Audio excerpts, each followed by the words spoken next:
so fun. It was just nice coming in. It's amazing to hear about all the women in IT, the incredible pioneers of IT.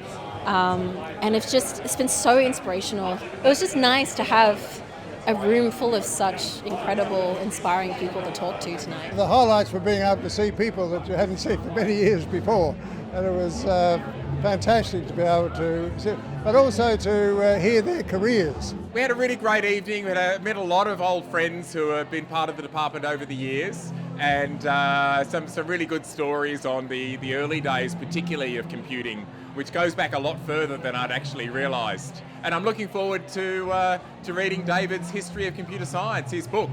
He'd asked me for some notes on some of the things a while ago. I assumed he was updating the museum and the foyer, but it turns out it's a much bigger deal than that. Why were you carrying a circuit board around? There are a couple of boards from the AP1000 and the AP1000 Plus. They're part of the Fujitsu CAP project we had at ANU.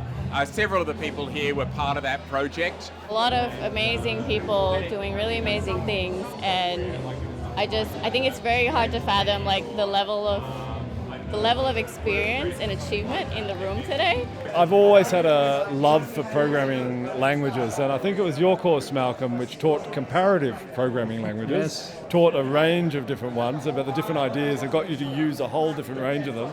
For year one, Yep.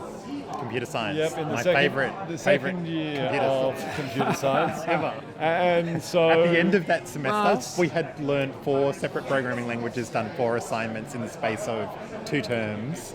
And after that time, I never had any concern about learning a new programming language. Yeah. We were developing software for some of the robots that a company was producing, and trying to use software engineering principles to make better software.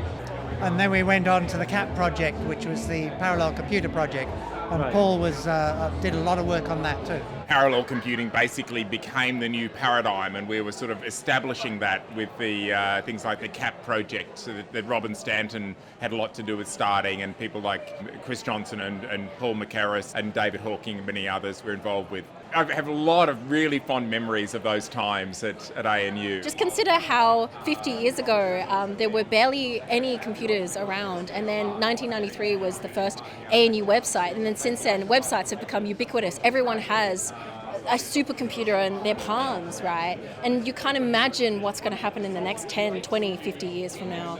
I'm just really hoping that the history that we've created now is really going to inspire the people of tomorrow.